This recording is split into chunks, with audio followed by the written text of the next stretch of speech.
and lay the foundation for a more peaceful path. Upon arriving in Israel, I expressed my condolences and those of the American people to Israel and to the families of the 7 civilians who were killed in the horrific terrorist attack outside a synagogue in Neve Yaakov. In the wake of this and the subsequent attack on an Israeli father and son, I reaffirmed to Israel and its people the United States' ironclad commitment to Israel's security. A rising tide of violence has resulted in the loss of many innocent lives on both sides. As I discussed with Prime Minister Netanyahu and President Abbas, and everyone I met in Israel and the West Bank during this visit, all sides must take steps to prevent further escalation in violence and restore calm. That's the only way that we can create conditions in which people's sense of security will start to improve and fear can start to recede. Across my meetings with Israel's government, the Palestinian Authority, our partners in Cairo, I heard a deep concern about the current trajectory. But I also heard constructive ideas for practical steps that each side can take to lower the temperature, to foster greater cooperation, to bolster people's security. And so I've asked senior members of my team to stay on in the region and continue discussions on how these steps might actually be advanced. These are the steps that the parties themselves must lead on. And we have no illusions that heightened tensions can be diffused overnight. But we're prepared to support efforts here and with partners in the region if the parties have the will to do so. The United States is always ready and willing to be a partner in the cause of peace and security. On my return home and in the coming days, I'll also continue to engage with partners in the broader region who share our serious concerns about the escalating cycle of violence, and like us, want to support the parties in finding a way forward. So restoring calm is our immediate task, but over the longer term, we have to do more than just lower tensions. The United States is committed to working toward our enduring goal of ensuring that Palestinians and Israelis enjoy equal measures of freedom, security, opportunity, justice, and dignity. And it's President Biden's firm conviction that the only way to achieve that goal is through preserving and then realizing the vision of 2 states for 2 peoples. The United States will continue to oppose anything that puts that goal further from reach, including, but not limited to, settlement expansion, legalization of illegal outposts, move towards annexation of the West Bank, disruption to the historic status quo on Jerusalem's holy sites, demolitions and evictions, and incitement and acquiescence to violence. We will also support all efforts to move us closer to peace, expand a horizon of hope, advance equal rights and opportunities for Palestinians and Israelis. That includes building on the efforts that we've made over the past 2 years to improve the lives of the Palestinian people in concrete ways. We bolstered our assistance to the United Nations Relief and Works Agency for Palestinian Refugees, UNRWA, including approximately $50 million in new funding that I announced today in Ramallah, enabling the provision of essential services like food, vaccines, education, as well as vital aid for refugees. That brings U.S. total funding for Palestinians over the last 2 years to nearly $940 million. We're supporting quality health care through the East Jerusalem Hospital Network, and we're making real progress toward implementing an agreement to provide a 4G network in the Palestinian territories. We're also working to broaden and deepen the circle of peace between Israel and its neighbors, as we demonstrated earlier this month when U.S. officials joined representatives from Israel, Bahrain, Egypt, Morocco, the United Arab Emirates, for the first meeting of the Negev Forum working groups. Again, this was the largest assemblage of officials from Arab countries in Israel since Madrid, going back many decades. On crucial issues like food and water security, clean energy, regional security, our efforts are creating collaboration that will improve the lives and livelihoods of people across the region and erode long-standing biases and distrust. Even as we're making real strides toward expanding peace with Israel's neighbors, we continue to work together to tackle shared threats. This morning, Minister of Defense Gallant and I discussed ways to deepen our cooperation to confront and counter the Iranian regime's destabilizing actions in the region and beyond. I also met with opposition leader Lapid, who shares the same commitment to counter Iran. Tehran's deepening ties with Moscow and the sophisticated weaponry that they're exchanging to enable one another's aggression are among the many reasons that we raise with Israel the importance of providing support for all of Ukraine's needs, humanitarian, economic, and security, as it defends its people against Russia's brutal war of aggression. We discussed a number of ways to advance the United States and Israel's shared security interests, just as I did yesterday in my meetings with the Prime Minister, with President Herzog, and with Foreign Minister Cohen. Across these discussions, I made clear that America's commitment to Israel's security is unwavering, just as it has been for nearly 75 years. Finally, the United States will continue to deepen our bonds here with partners outside of government. Today, I had the opportunity to spend time with Palestinian and Palestinian-American civil society leaders, entrepreneurs, business owners in Dar es Salaam, who shared the vital work they're doing to improve the lives of their communities. And I started my day by hearing from a group of young Israeli leaders, Jews and Arabs, who are doing inspiring and critical work, from advancing LGBTQ rights and the rights of people with disabilities to building trust and ties between communities. These meetings were a reminder that the civil society in both of our countries plays an indispensable role in defending and strengthening the rights of people and principles at the heart of a free and open society, and helping people tackle some of their most pressing challenges. It's a reminder of how citizens are willing to continue to engage, to hold their leaders accountable, and to keep working to create the world that they and their communities want. They can count on the United States and a partner in all of those endeavors. With that, I'm happy to take some questions. We'll start with Tracy Wilkinson of the LA Times. Hi. Tracy. Thank you, Mr. Secretary. Thank you for taking this time, because I have had a couple of very busy days. We can all bear witness. You just mentioned the deep concern over the trajectory that you saw here. And in your meetings, both with Israeli officials and people and Palestinian officials and people, I wanted to dig a little deeper into that. Do you concur with, or at least understand, Israelis who fear that some of the actions of their new government threaten democracy here?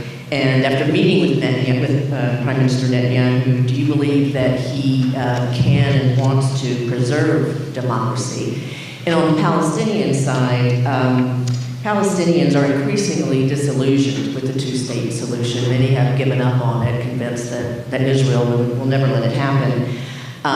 Yet you continue to advocate it, as you just did a minute ago. After meeting with President Abbas, do you think he is the person to resolve the statehood issue, to diffuse the tensions, and to fight terrorism? In other words, do you have confidence in him and in the Palestinian Authority? Thank you. Thanks. Let me take the second part of the question first, and then come to the first part.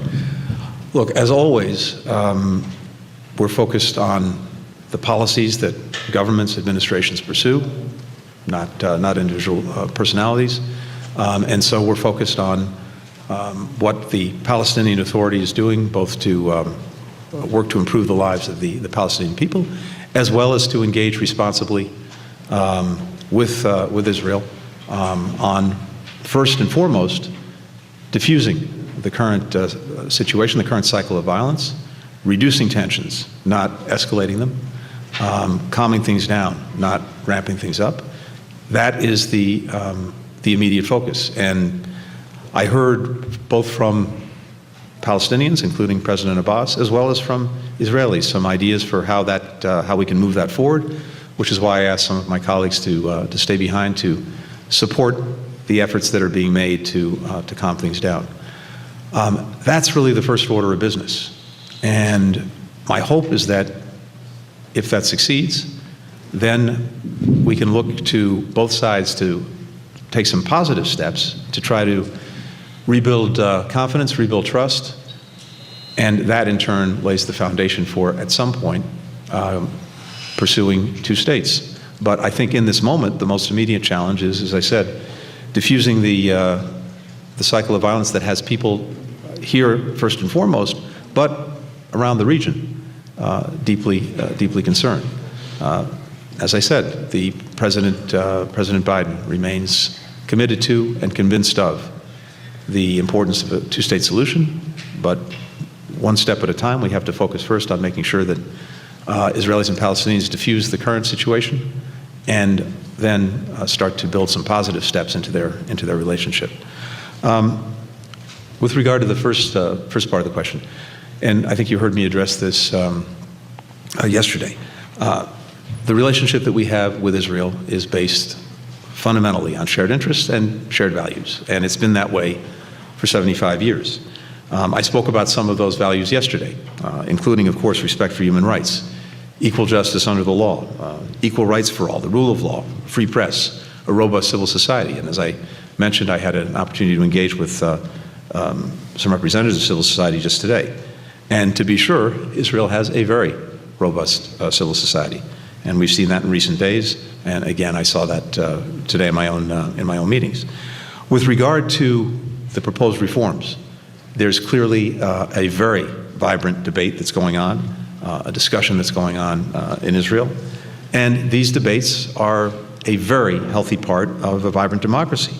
In fact, they're unique to democracies.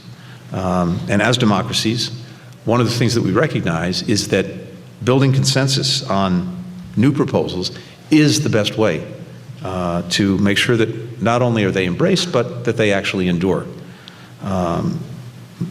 All of this, of course, is for Israelis themselves to work out, but we look forward, generally speaking, to working with Israel to advance the interests and values that have been at the heart of this relationship, as I said, for 75 years. Julie Cohen of Con News. Thank you, Secretary, for doing this following the legislative reform. Several members of the Israeli coalition, including one minister, has said after your comments yesterday with Prime Minister Netanyahu that the Israeli Prime Minister doesn't need a lesson in democracy. I wonder what do you think about such comments? And also, Secretary, did you receive any assurance from Netanyahu about how you're going to implement this plan? And another question regarding the escalation. Prime Minister's office announced after the terror attack that they will promote steps to strengthen the settlements and even increase the number of guns held by citizens. Do you think this might contribute to another escalation? Two things. What I talked about yesterday, and again talked about just now, reflects the shared values that the United States and Israel have had and held for more than 75 years. And it is nothing more and nothing less than that.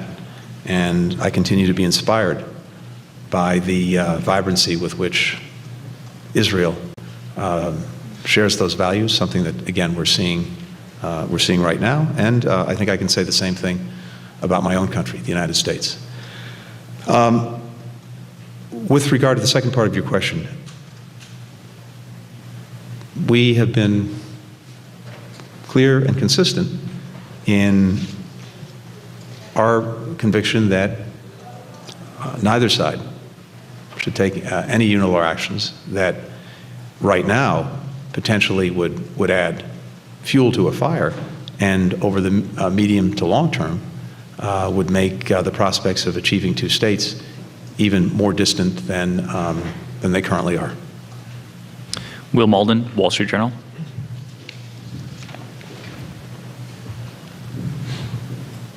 Thank you so much for doing this.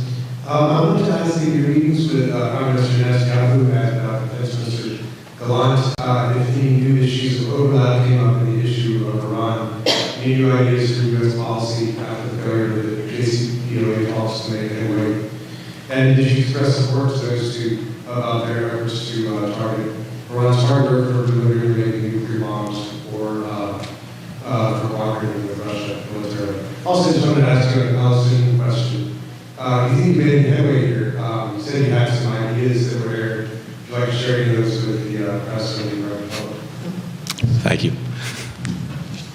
On Iran, we have Israel and the United States a shared commitment. One, that Iran not acquire a nuclear weapon, and two, that we continue to stand together with other countries as well against the many destabilizing and dangerous actions that Iran is engaged in the region, and now increasingly beyond. One of those actions is, that we talked about was the provision by Iran to Russia of drones technology to be used in Russia's aggression against Ukraine. And as I mentioned before, and as we also discussed with our Israeli counterparts, this is a two-way street. Not only is Iran providing sophisticated military equipment to Russia, but Russia in turn is doing the same with Iran, which is of course of real concern to us and real concern to Israel. So we continued what has been an ongoing discussion of ways that we can continue to work together, collaborate, and not just us, with other countries, in countering the malicious actions that Iran is engaged in, whether it's in this region or beyond.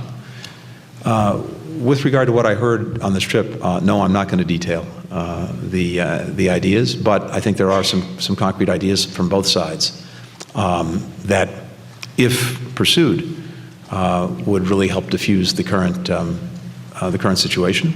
And it's why I asked some of my colleagues to stay behind to support the efforts that both parties are making to try to get to a better path. It is fundamentally up to them. They have to work together to find a path forward that, as I said, both diffuses the current cycle of violence and I hope also leads to positive steps that each can take to build back some trust, to build back some confidence, to help make material improvement in people's lives, to foster a greater sense of security for Israelis and Palestinians alike. That will take time. The immediate task, as I said, is to diffuse this cycle of violence, and if both sides are genuinely committed to it, I think there's steps that they can take and that we heard from them that would help achieve that. We have time for a final question from Lana Kamla.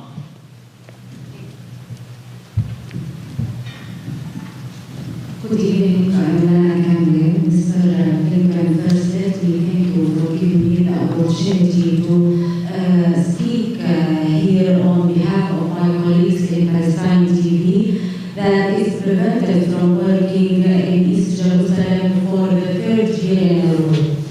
I would like to remind you of the phone call between President Abbas and President Biden in May 2021 and the meetings that followed, highlighting the importance of halting unilateral measures such as settlement activity, killing, house demolition, and the attacks on the Al-Aqsa Mosque, etc. What makes obliging this government to stop such unilateral actions difficult? Thank you. Thank you.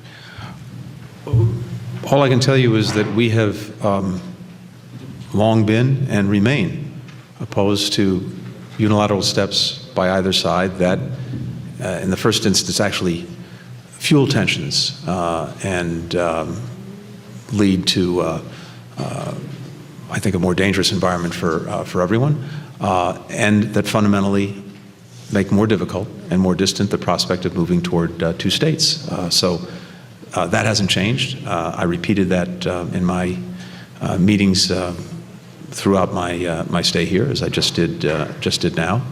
And again, we look to both sides not to take steps that actually make things worse, and as well, to take some positive steps that can create a better path forward for both Israelis and Palestinians. Thank you, Mr. Secretary. Thank you, everyone. Thank you.